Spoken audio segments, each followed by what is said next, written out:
Welcome to Rite Good, the podcast that helps you write good. I'm Raquel S. Benedict, the most dangerous woman in speculative fiction. Joining me today is Mattie from the Pod Hand. We like folklore and we like feminism, so why not combine them? A lot of writers do. Feminist retellings of old fairy tales are very popular right now. We have girlboss Cinderella starting her own business, rebellious Belle teaching girls to read in Beauty and the Beast, Snow White leading an army into battle. And why not? What's wrong with updating folklore for a more enlightened era? We all like to see strong women kicking ass, don't we? But sometimes, despite our good intentions, these updates lose something in the translation. Many traditional folk tales speak to the ugly truth of women's experiences under patriarchy. And that is our topic for today.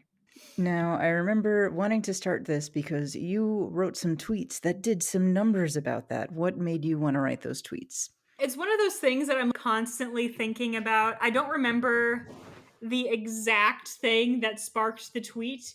I think I'd seen just someone posting about their girl boss retelling of some story that really didn't need a girl boss retelling, and it's just such a common trend that really bothers me because it just ignores what makes a lot of the stories interesting to begin with, or Right. it ignores the core of what's already there in this story and just replaces it with this sort of generic girl hero narrative instead of looking at what the actual story has to say about existing as a woman Right. and kind of teasing out a story along those lines. And I just feel like if you're going to use the, I guess, aesthetic signifiers of a folk story, if you're gonna do that, you should probably also have something to do with its thematics as well. Like, Right. hopefully something beyond just what if this but woke. Because Right. that Right. it doesn't really say a whole lot. Like I think was it in the episode that you and June did about queerness as a fandom, talking about Yeah. how a lot of contemporary fantasy stories they have a diverse character, but the experience is so separated from what it actually means to be diverse in the real world that it doesn't actually feel any different than this riff on Tolkien number whatever billion. It just the hero isn't a white dude. Right. And I feel like a lot of the kind of scare quotes feminist fairy tale retellings kind of do the same thing, is they will take the signifiers of this fairy tale character, your glass slippers, your Red Riding Hood, whatever. They'll take those kind of superficial trappings and just paste it onto a generic fantasy hero narrative, or maybe just try and subvert just a little bit here and there, but they don't really have anything to say about the original point of the story. I think actually the example, like you brought up, that Snow White with Kristen Stewart that came out a while ago, and it really is just that. It's a very standard fantasy narrative. It really has very little to do with the actual like themes or morals or ideas of any originals, like the older Snow White stories, and just copies some of the evil queen and the fairest of them all and just puts that in a generic fantasy action narrative. And it doesn't need to be Snow White. There's nothing about that movie where it has to be Snow White, Right. But really. it'll sell better if it says Snow White. Right. If it's Snow White, but badass, that'll sell better Yeah. than here's a story about a girl. Yeah. There's another issue with it too, which is a lot of the times the criticisms and complaints about these fairy tales seem to be based on. Sorry, that thumping is my cats chasing each other around. It seems to be based on taking these stories literally as prescriptive action ideas of what we should do in the real world. Like, yes, obviously you shouldn't marry a guy. Wow, cats. Jeez. It wouldn't be Rite Gud without a kitty interruption. Right. God, they're really going crazy right now. Jesus Christ. No, cats. Oh my Jesus. goodness. Fuck. Oh no, they do this sometimes. It's terrible. Okay, I'm going to pretend that's not happening. But a lot of these criticisms come from Oh my Okay, they're gonna calm down. Sometimes they yell. Sometimes they yell. Okay. gosh. Guys, what I Okay. Good. This is good. This is good podcasting. This is very good. This is great content right here. But we'd all unsubscribe if the cat diversions were just removed. Oh We yeah. like them. Yeah, pretty much. Oh, okay. Let let's hope that's quieting down now.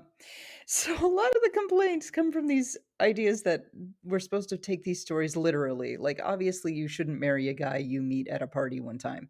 That's not a good choice, but they're fairy tales. We accept that this isn't meant to be realistic. Like yeah, I know it's, my foot fits into this shoe is not a really good idea of a reason why to spend your whole life with a guy, but like it's not real. We're dealing with symbols and archetypes and things like that. So Yeah, they're all they're metaphors.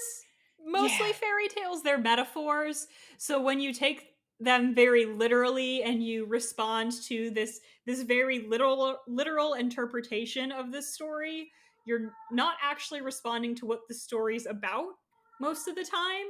And yeah, it doesn't work as well as it could. Like it's a very surface reading where fairy tales have a lot more kind of just under the surface, and that's where all the really interesting and really primal stuff, it's all under the surface. So if you're just going at this literal baseline for your interpretation, you're not really going to get anything fruitful or interesting out of it most of the time.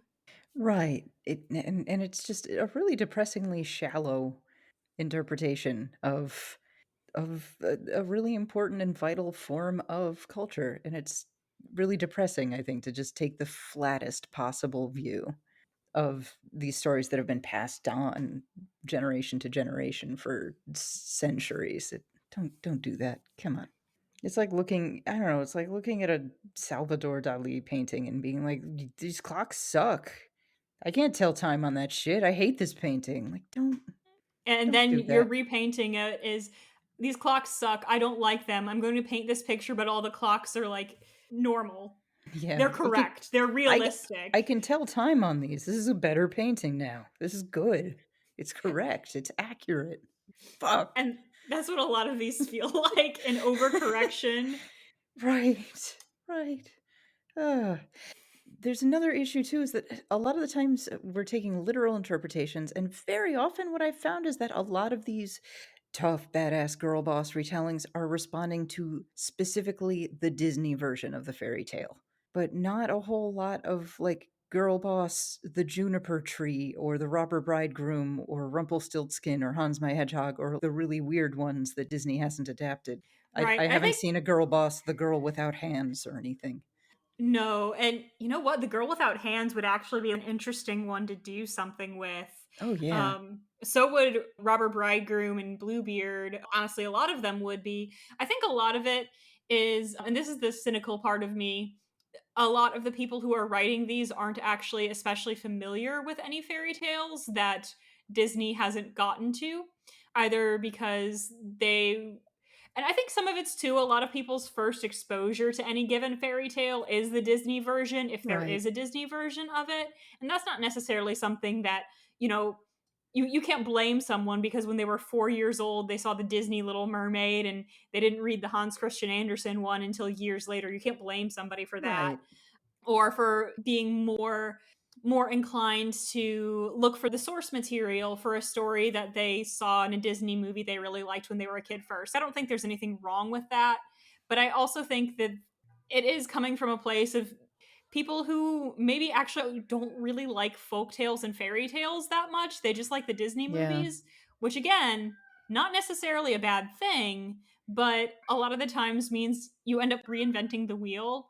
Like in trying to make a darker Cinderella when you've only seen Disney's Cinderella, you make a Right. Cinderella that's darker, but then you don't get even as dark as the older version where the stepsisters are cutting off parts of their feet to fit into the shoe, or where they get like their eyes plucked out by birds for being shitty and all of that. So it's if you Right. actually knew that fairy tale, you know that your dark subversion wasn't actually subverting anything, that there's nothing to it that's more fucked up than what was already in the older fairy tale. It's just more fucked up in the Disney version, which, to be fair, not hard to do. Right. Absolutely. The traditional folklore is very different. It's richer, it's weirder, and sometimes it often has more assertive and courageous female characters than the Disney stories anyway. Like a lot of Bluebeard stories, the girl in Bluebeard is really resourceful and tough. She kills her husband. She's Yeah, and badass. she is. And I'm glad you mentioned the Robber Bridegroom too, because the Robber Bridegroom and Bluebeard are actually two of my favorite fairy tales. And the girl in the Robber Bridegroom kind of kicks ass too. Right, Um, she calls him out publicly. yeah, She she's very cancels him. clever. She's very good. She's extremely clever, and I think that's the thing.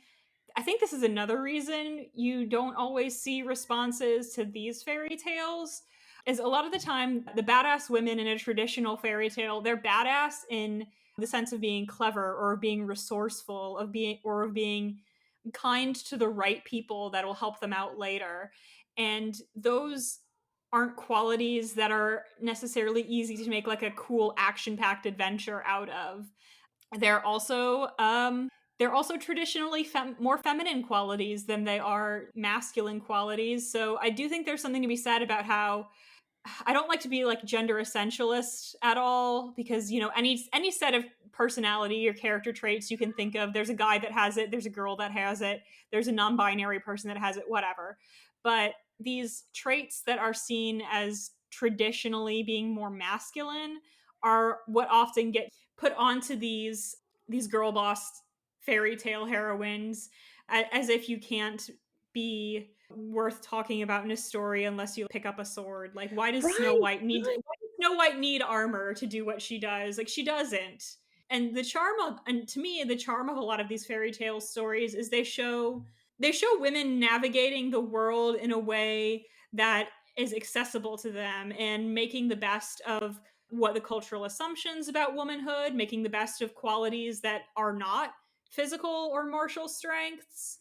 And I think that's actually really cool, because that's what women have done for thousands of years. Is, yeah, sure, I'm little and I can't swing a sword as well as the big knight over there, but I'm smart and I can use my wits to get what I need, or to help people, or to help myself.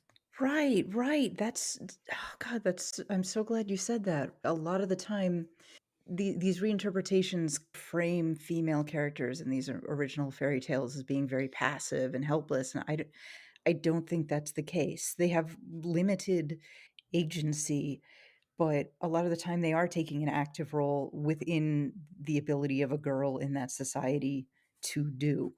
And I find it a little saddening that we can only define strength in terms of the masculine, stereotypically masculine type of strength, which is your ability to inflict violence upon others. That's how we're defining strength in a very, very narrow way. Well, isn't the woman in Bluebeard strong? She doesn't beat the guy up, but she figures out how to outwit him. And the girl in the robber bridegroom, she's not exactly strong, but she's really, really smart, and she figures out exactly the right way to call this guy out and get him caught and get him punished for all the bad stuff he's done. And just dismissing all of that is like, no, they're not badass enough, is kind of insulting, I think.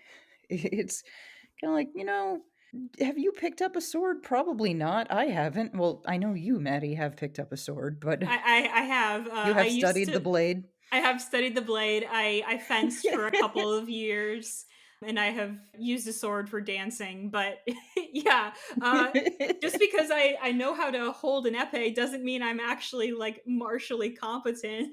But I Right. like to think I have qualities that are worthwhile or valuable, that don't involve me being able to physically beat someone up.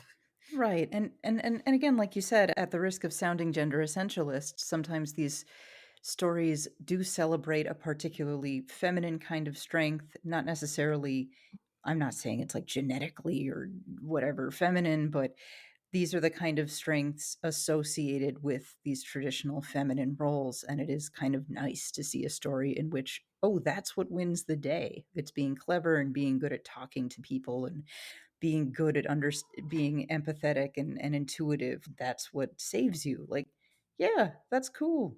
That's nice. I like that. Something I'm going to notice too, back to the topic of Disney, I'm obviously not personally against all modern fairy tales. I've done a couple of modern riffs on fairy tales in my own work, but I've noticed that feminist ish retellings that riff on the original folklore are way more interesting. Like that crazy Polish movie, The Lure.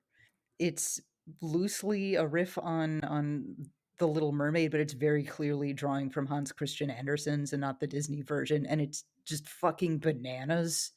It's this brilliant, weird horror synth pop romance musical from Poland about a pair of mermaid sisters that are exploited as cabaret singers, and it's just fucking wild. I haven't seen it, but I own it on Blu-ray. I need to watch it. You need to watch it. I bought it. I bought it during the last round of the twice yearly Barnes and Noble Criterion Collection Hell sale. yeah, the lure is so good. It is so out there. It is pure bananas, and it is very feminist in that it's about, I mean, it's about womanhood and the way that young women and young girls and their sexuality can be like exploited and mistreated, but it's to call them girl bosses, no, Mm. not so much. It's just fucking awesome. I highly recommended watching The Lure. Oh.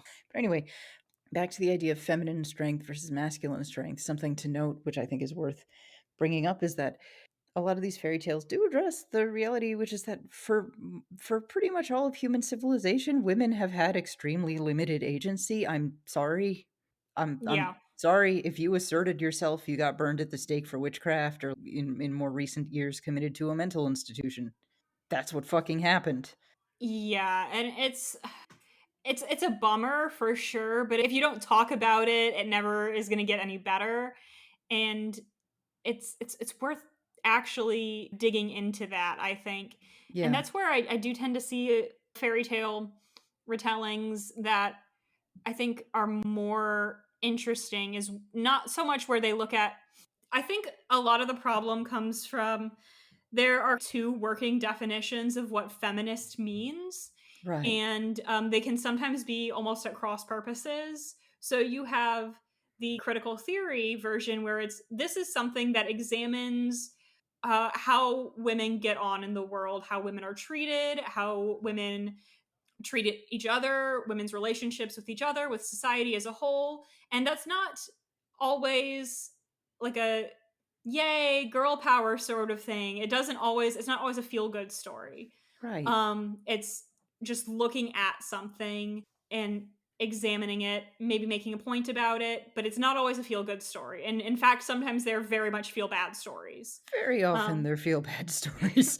and then there are there's kind of the pop culture feminist, which is this is something that is at the risk of sounding a little bit flip, something that makes girls and women feel good about themselves.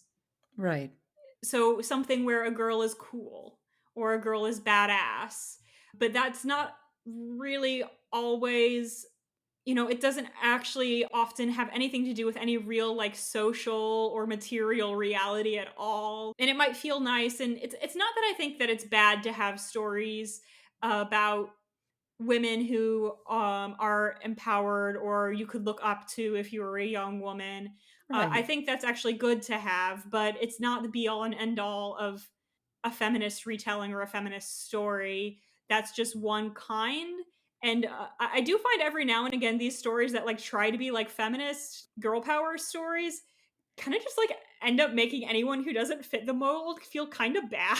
There's something a little like bootstrappy about it. Like, oh, here's a Keira Knightley character who's super tough in the old days, and she won't wear a corset, and she just sticks up for herself. How come women in the real world didn't do that?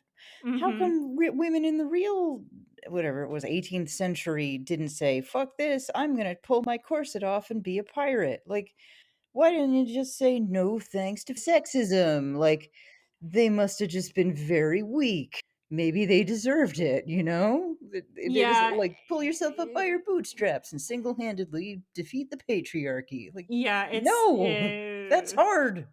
I can't do tangentially that. the corset as shorthand for sexism Yeah, it's is like kind of one of my bullshit. it's one of my biggest historical narrative pet peeves because it shows a gross misunderstanding of how those garments actually function. Right. Something I'm going to point out too is that when we ended the era of corsets, we immediately hit the 1920s and started the era of ultra thinness. So it's like you're free to not eat anything. Go be hungry. Oh, Yeah, how is this better? it's You like can at least take a okay. corset off at night. You can't to get that 1920s flapper girl look, which supposedly was like liberation. You have to fucking eat nothing all the time and just like Yeah, smoke it's nonstop to kill hunger smoke, pangs. How is that not eat a lot, liberation? and like the support garments that a lot of flappers would wear were pretty much just as restrictive as corsets. The silhouette was just different, Yeah. but it's not really all that different. And now it's just like, okay, cool. We don't wear like this kind of shapewear as much anymore. We just all have to We're like, expected to look like yeah, that anyway, yeah, expected to just just without the look like that. shapewear. Yeah, tiny waist, big tits, big ass, but not too big. Yeah, like what? Yay, free. I guess, but I don't know about you, but I think I would rather squeeze into a corset than be expected to live on like 1,000 calories a day. I yeah, like bread. I'd rather corset. I love bread. Bread is so fucking good. Bread is if you give me the choice of like wear a corset or give up bread, I'm not I'm Oh, for gonna sure. eat bread in my corset. I'm gonna eat bread. Oh. But yeah, that's just like a tangent. It's the most it's somewhat related because it's just the most played out shorthand for Yeah. women's oppression when it's like, man, I mean, thank God that the pandemic has made dressing like a slob sort of more acceptable just on the regular. But I don't know. I've worn corsets and I've worn high heels, and I can tell you, I will wear a corset for 8 hours before I will wear high heels for 8 hours. Yeah. Yeah.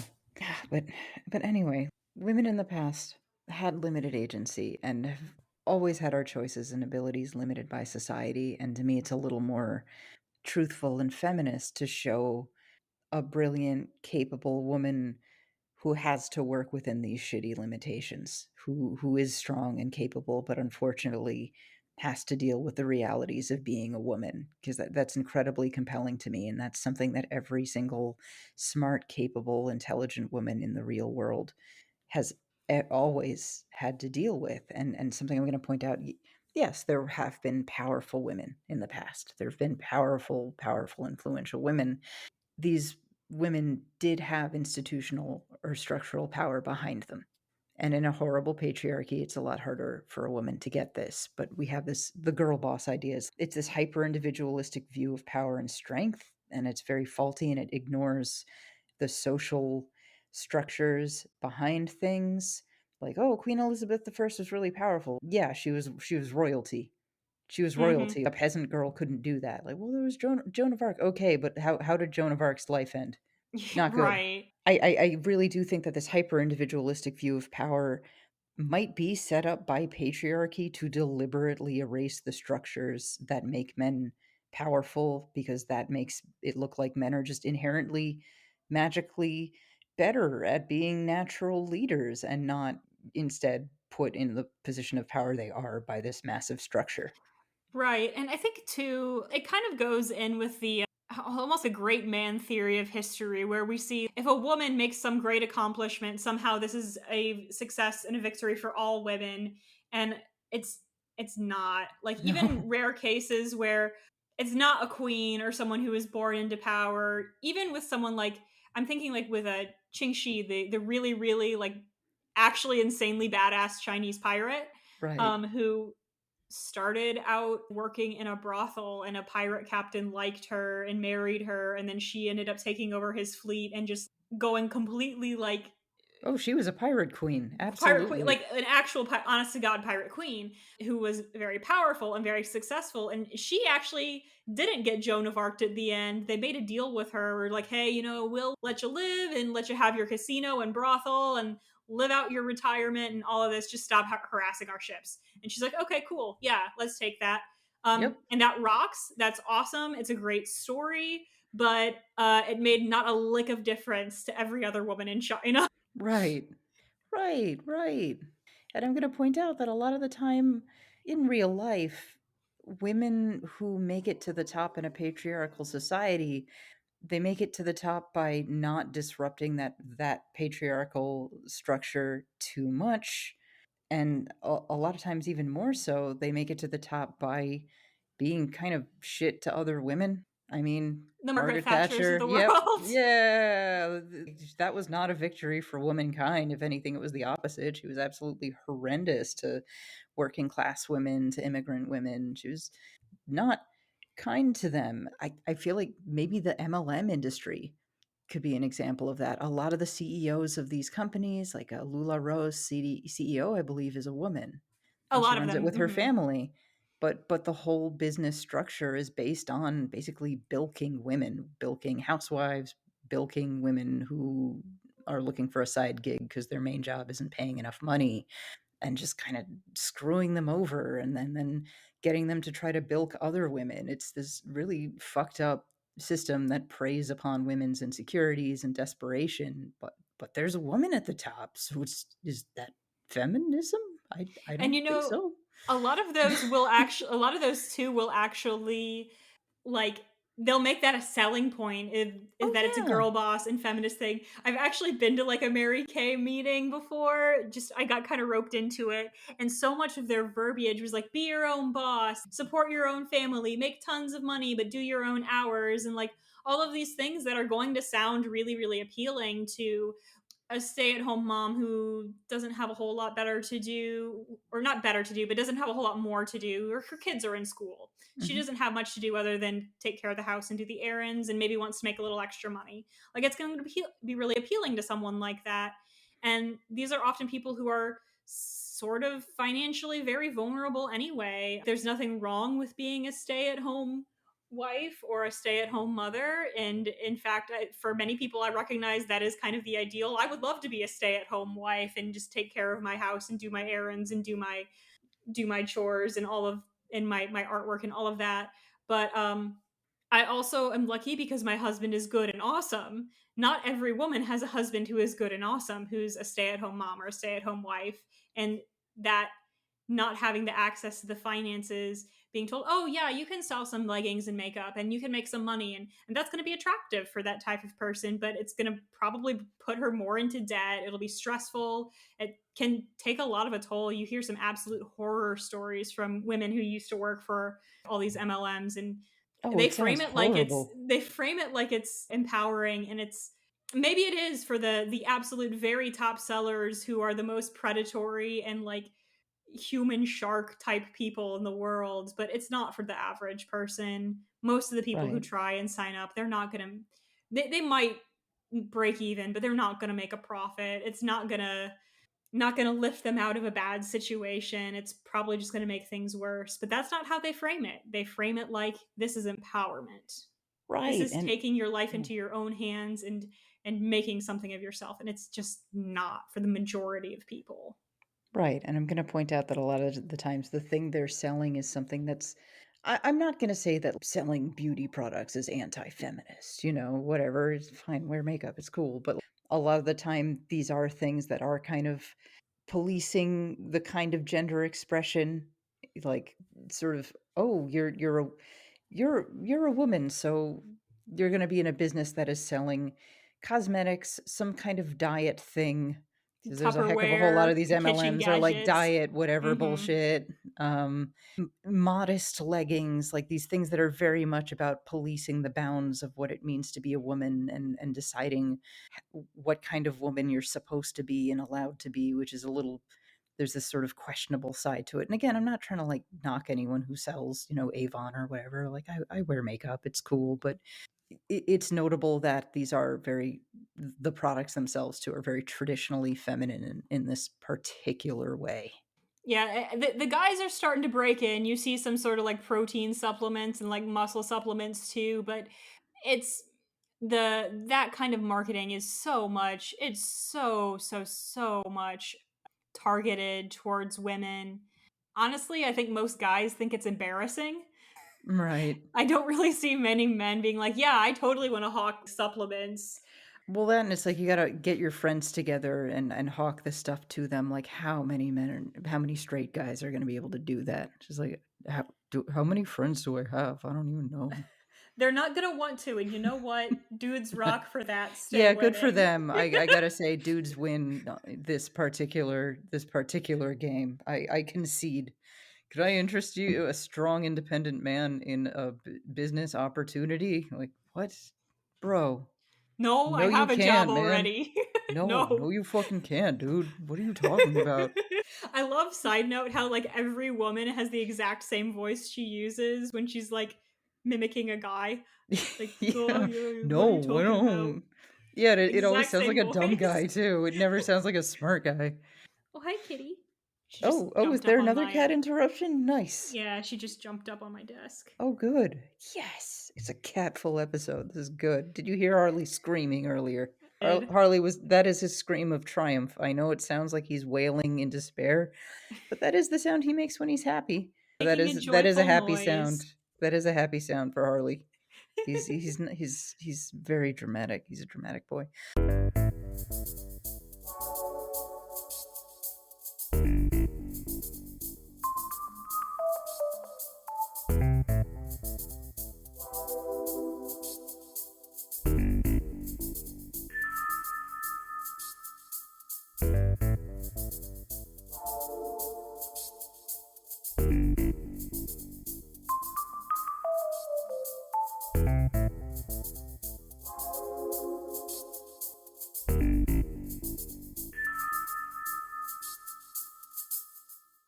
But back to the topic of limited feminine agency, even in contemporary society, which is a lot better than things were, I think, for women back in ye olden days.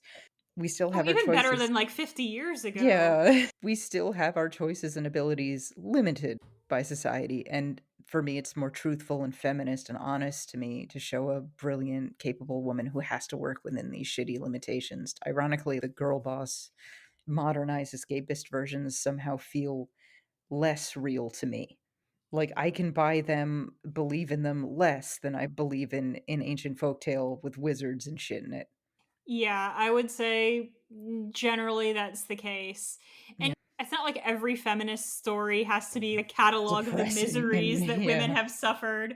You can have a story that's uplifting, that feels good, but you know, at some on some level, I think you're best if you do acknowledge the reality that it can be hard, especially if you're still using a historical period. A lot of things are very, very hard. And I think there's a tendency to ignore the material reality that most women lived in historically. And it's not just fairy tale retellings. Fantasy stories do this. Mhm. The lesser class of historical fiction often does this. Yeah. And it's like, man, it's just Something I liked about Tamora Pierce's books, which they were YA that I was really into when I was younger, is like oh yeah, I read some of hers. They're her fun. female heroines actually have to deal with periods. Yeah. They get their periods and they have to deal with it when they're like on the road and shit. And it's an actual concern. Like, whoa, that I don't think I've seen that much in most fantasy. No one's ever on the rag. Yeah, it's something that's like, and again, I don't want to get gender essentialist here, but if we're talking cis women, AFAB people in general, like there are just physical realities of having a uterus that have actually shaped how people with uteruses have been viewed throughout so much of history, and like things that you had to deal with before contraceptives were readily available. And You used to you have to know, go to a hut on the outskirts of the village and shit. yeah, and it's kind of something where I'm like, I don't need every story to deal with this, but sometimes just a nod to like, yeah, this is how it be. If you're an AFAB person. Just a nod to that every now and again. It makes things feel a little bit richer and more real. Right.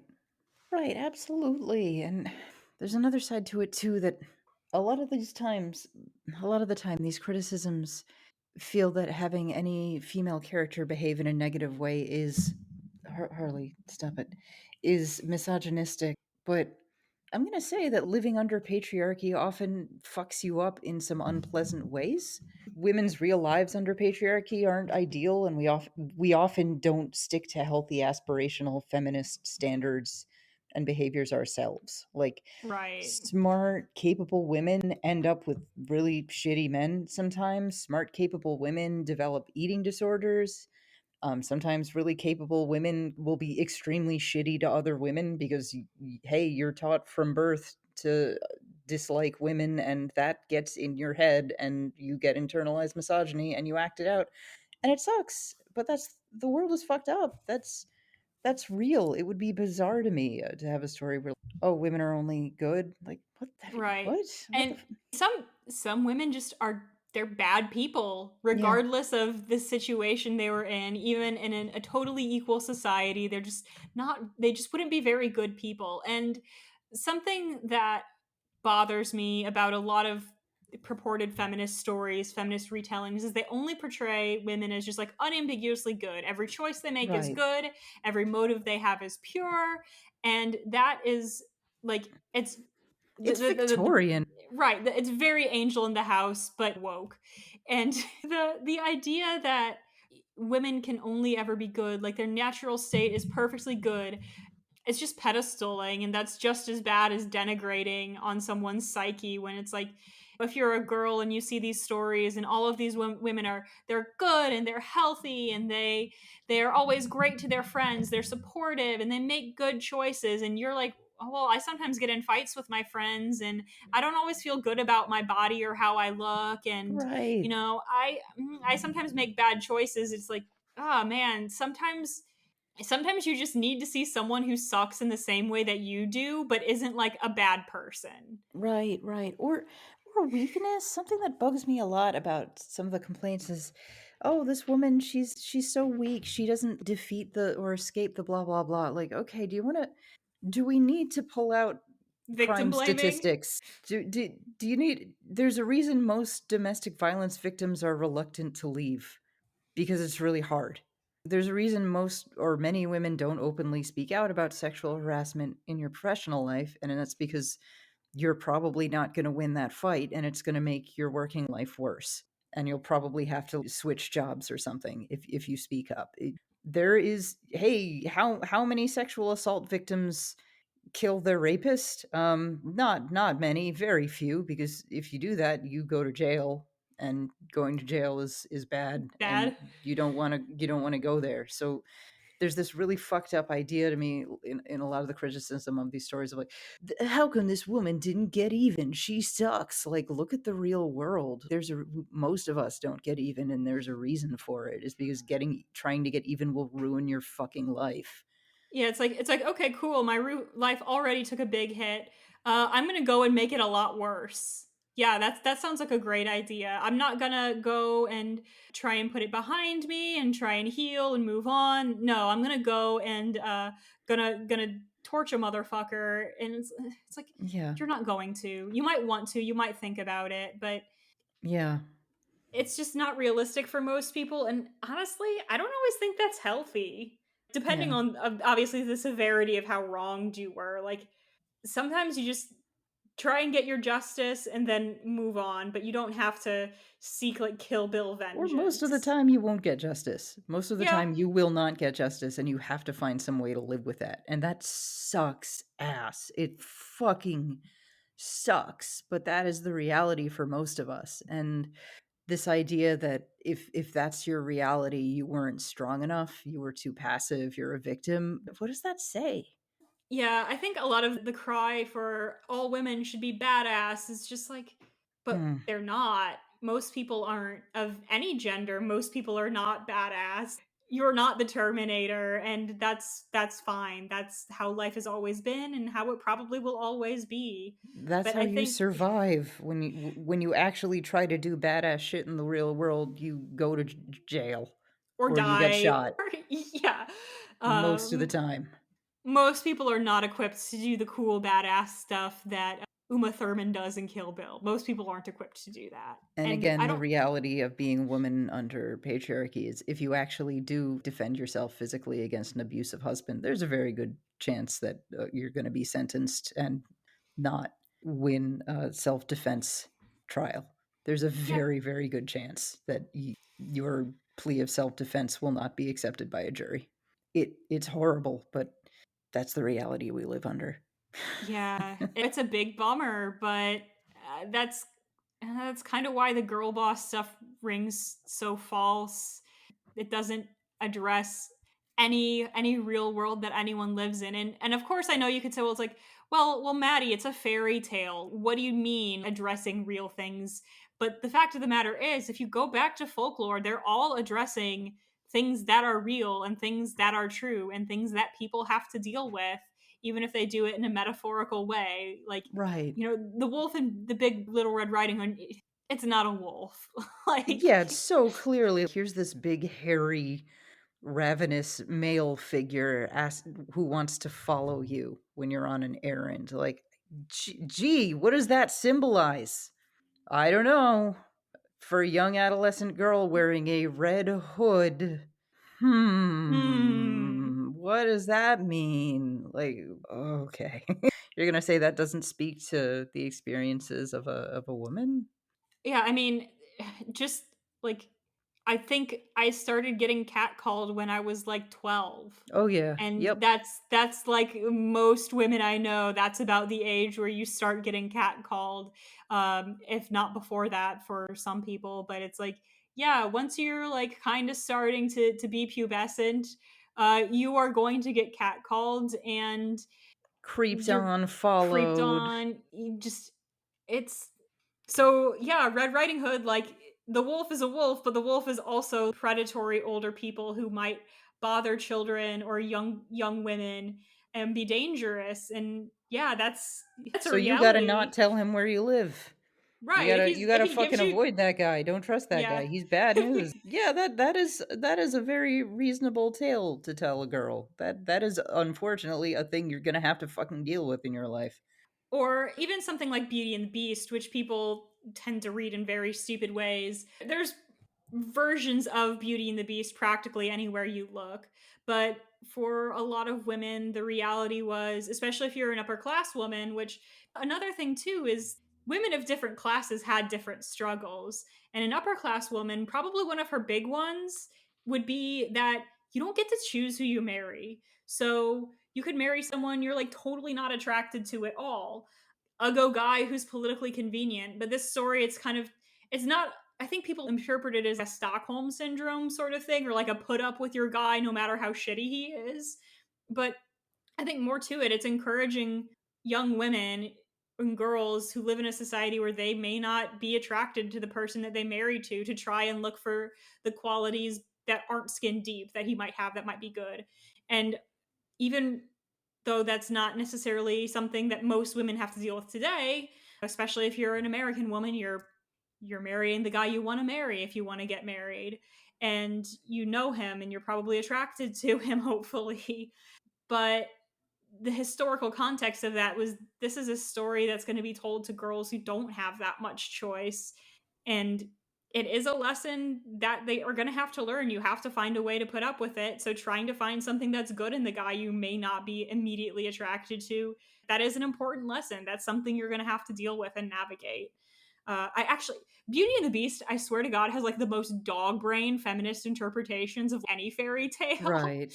I mean, divorced from that context, I feel like you could make a case for an adolescent girl coming to terms with the notion of sexuality in general. Like, here's this thing that you think is super, super gross. It's this weird, hairy beast thing. But then you Yeah, go like, oh there's wait, actually this rules. I love this thing. This thing is that's great. literally The Tiger's Bride by Angela Carter, which is the the best. You do have to have a tolerance for very Baroque language because that's just her style. So if you're not as into the flowery and ornate language, you might not like it as much. But if you But if that is your can, thing, then you're if gonna that is your fucking love thing, this you will shit. fucking love this story because it does take this idea. And honestly, a lot of women who are attracted to men do frequently have sort of a revulsion attraction thing that keeps pushing and pulling throughout your life almost. Yeah. And it's it just is what it is. And Beauty and the Beast, you can easily make it a story about that and Oh, how that can be absolutely. something you learn to navigate. That can be something you discover actually you are as gross and primal as the guy, and that's great and it rocks. Right, And that's the right. Tiger's Bride. Nice. Yeah. I mean, there are other ways to interpret these things, even if it's not the way that was intended, but just making a bland, no, it's Stockholm syndrome. Like that's the most boring way. Again, based on this really shallow literal interpretation, or and I think there are Yeah. like kind of feminist maybe not feminist, but humanistic values for a lot of these traditional fairy tales. Like, okay, yeah, Cinderella is not this super powerful badass, but this is a girl whose mother died when she was little. In some versions of the tale, her father dies too, and she's just raised by a stepmother who's horrifically abusive, and her stepsisters are horribly abusive. For a person with that kind of childhood trauma, being raised in an abusive home where you're treated like shit, learning how to value yourself and see yourself as beautiful and accept love in your life and accept the idea that you deserve to be loved, that's a victory. That's a huge fucking victory.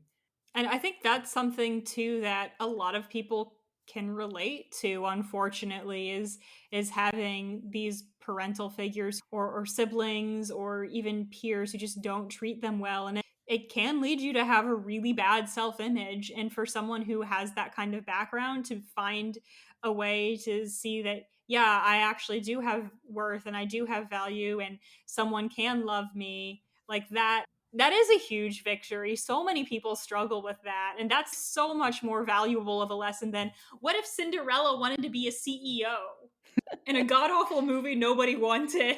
With what's his face in the rat James costume Corden. Ugh. thrusting his crotch at drivers. What the fuck? One of the last things I ever wanted to see in my So life. disgusting. Just awful, awful, awful. Or Snow White. Okay, the stepmom's a huge bitch, but let's look at this. Obsession with beauty does fuck you up. Aging beauty queens can be the biggest, nastiest assholes in the world, especially to younger women. Because if your whole life you're judged by this one metric, you're judged based on your beauty because you are a woman and society's shallow.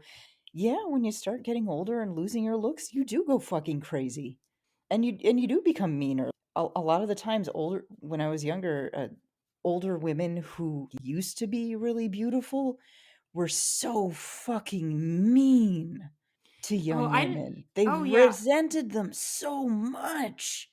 I mean, how many stories do you hear from real people, real life people, people you know probably, women who their mom used to be really beautiful and now that they're really beautiful, the mom treats them kind of shitty or like nitpicks their appearance Yeah, instead keep of so you're gonna just. get fat if you eat that. You're gonna get fat. Like how many women get that from And their it's own moms so who have their own damaging. paranoia? I have a cousin who anyone would look at her pretty much and they would think that she is absolutely beautiful, but she has really bad or has had, I don't know how bad it is anymore, but has had really terrible self-image issues because her mom was constantly making comments about her body and Yeah. it gave her a huge issue about it. And anyone else on the outside looking at a picture at her like she's a movie star, she's beautiful, so it has nothing to do with even with whether or not you're, I mean, obviously if you're not what the narrow view of what conventional beauty is, yeah, I'm sure that it's worse. But even the most Barbie doll beautiful woman you know, if her mom treats her badly about her body and about her looks, she's going to have a problem about it. Where you can have Right. someone who's a lot plainer looking, but has like a mom or an important older female figure in her life who treats her well about it, isn't weird about dieting, isn't weird about clothes, isn't obsessive about beauty about her, already was commenting about what she is or isn't doing right. normal looking person can have a totally good body image just because of how you're treated. It's not Yeah. just there's just so many factors that go into it. And I think that's something that's worth talking about because it really does affect a lot of people.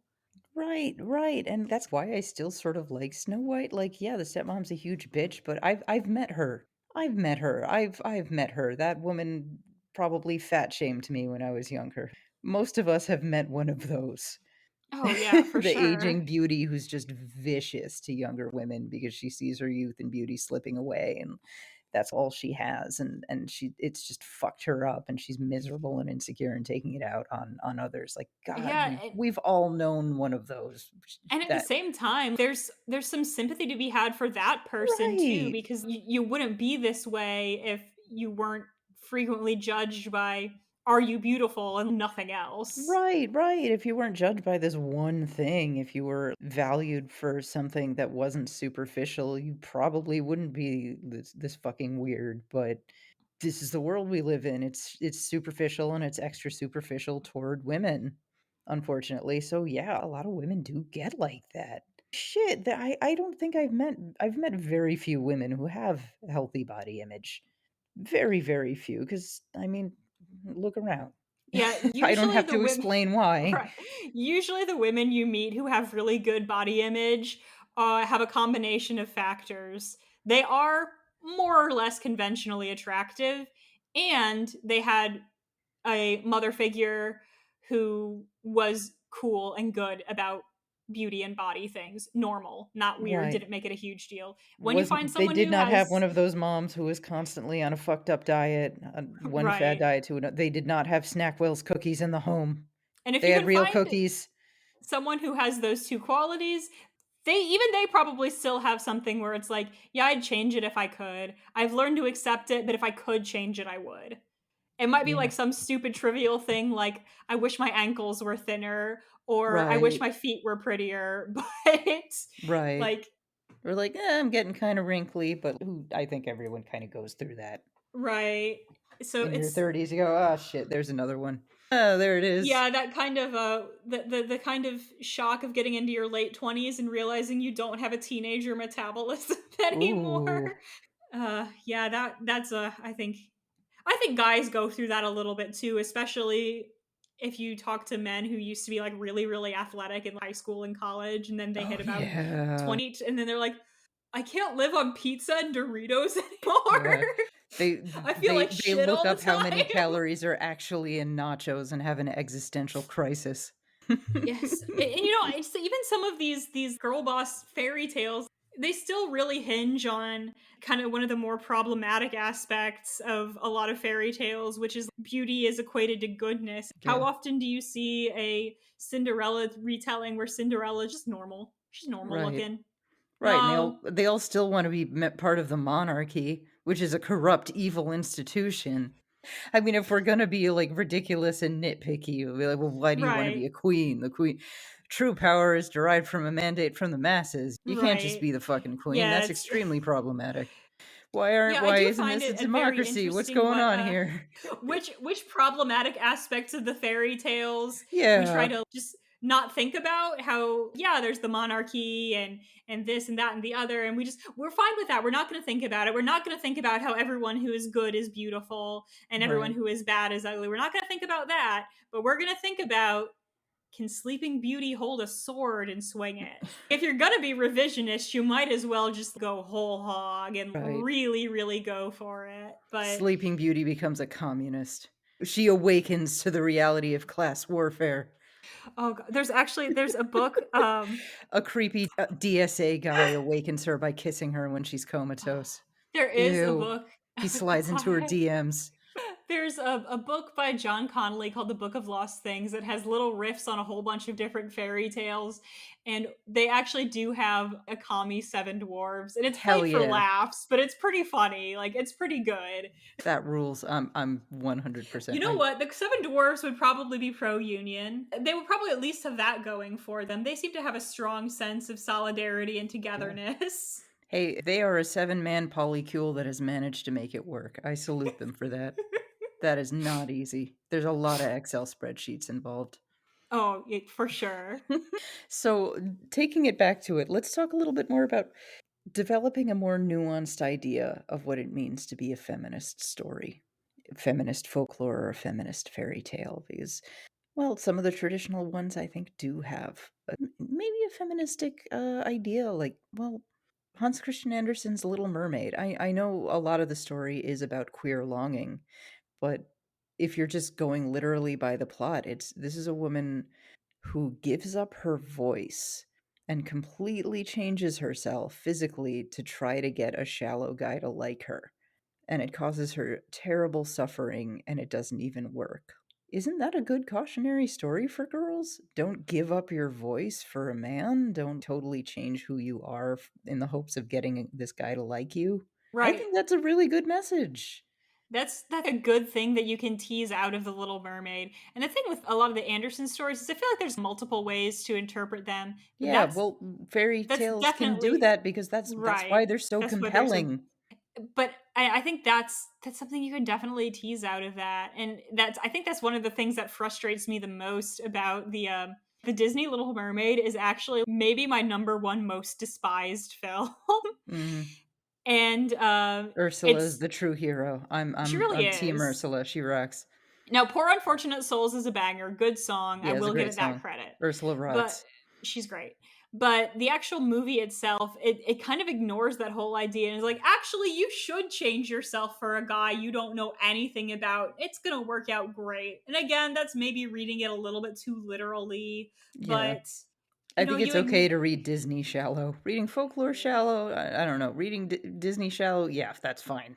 and it's just of all the potential ways you could do that story, you take kind of the cautionary tale out, you take the pathos out. The other part of the story is, yeah, she wants the guy, but mermaids don't have human souls and she wants a human soul too.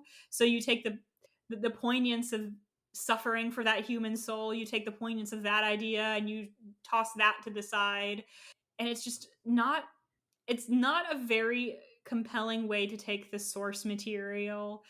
I'm of the personal opinion where if you're doing a reinterpretation or a story that's inspired by a folk tale, a fairy tale, a myth, whatever, I think you should be teasing out something that's a little bit on the deeper level and not just taking the, like I said in the beginning, like the superficial trappings of this story. Yeah. Uh, there are themes that you can look at, and using that as the basis I think is often more interesting and more fruitful than using just the plot as the Right. basis for your retelling. And a lot of them just do, literally they just take the plot, they don't look at anything that's under the surface.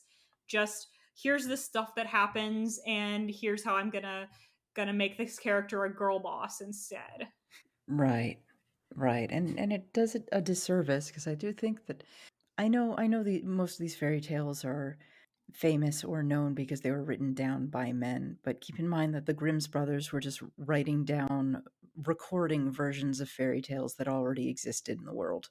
So the Grimm's brothers didn't write most of these fairy tales. They recorded them as sort of like a I don't know, historian Yeah, like an oral almost. tradition that they Yeah, recording decided an to oral take down. tradition, Yeah. and considering these were told to children, there's a very good chance that these stories came from women, that Yeah. these are stories being told to children, so they were probably being told to children by their moms, by their grandmas, by their aunties, and being passed down through that.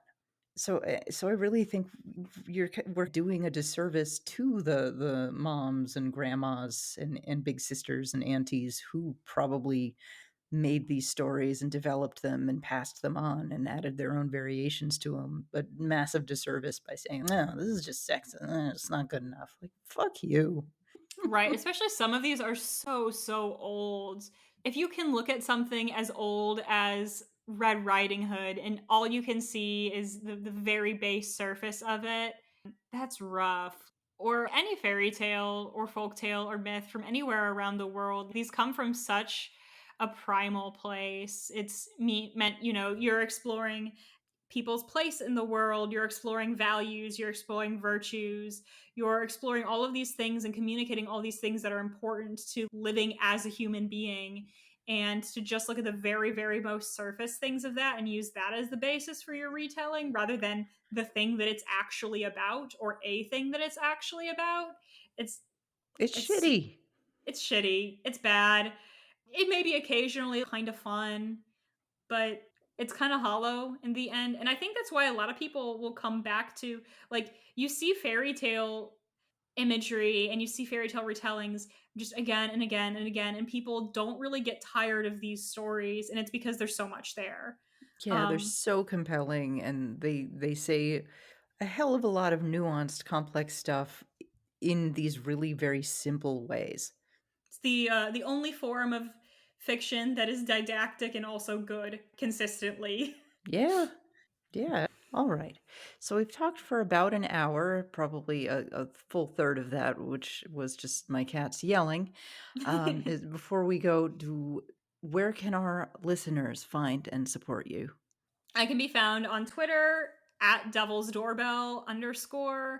If you want to read something of mine that is directly a fairy tale, not a retelling, but it's an original fairy tale. I have a fairy tale called Wolfskin that was in the I want to say April 2019 issue of Enchanted Conversation magazine, which is all it's all retellings of and original fairy tales, and there's some real gems in there. It's a small magazine, but I do recommend checking them out. I have a podcast that I co-host with my friends Kay and JR. It is called The Pod Hand. It is about Berserk, which is a surprisingly deep and layered text for something that often gets memed about as if it's just like edgelord bullshit. It's not. It's phenomenal. We do a deep dive into that manga. And if you would like to read any of my writing, I also have a couple stories up on my Gumroad store, which is also at Devil's Doorbell _. Awesome. Well, thank you so much for coming on. Thank you for having me. I was glad to talk about this topic because it is a personal bugbear of mine. Right, right. It bugs. Oh, fairy tales. Women aren't strong enough. But the robber's bridegroom is so cool. She's so cool. The way she does it. Darling, it was only a dream. Let me just tell you about this weird dream I had. I dreamt you were a murderer. Isn't that crazy? Why are you sweating? Oh, So good. brilliant. She's so good. Anyway, so that's it for this episode. If you like what you heard, please consider supporting us at patreon.com/writegood. Subscribers get bonus content and access to our Discord, where we hold group writing sessions and give each other feedback. Until next time, keep writing good. This has been Rite Good with Raquel S. Benedict. Hosted by Raquel S. Benedict and produced by Matt Keeley for KS Media LLC. Theme song by Surgeryhead. This has been a Kitty Sneezes production. For comments and concerns, please write to us at writegud@kittysneezes.com. That is RITEGUD @kittysneezes.com. If you'd like to support us, please visit our Patreon at patreon.com/writegood. kittysneezes.com in color.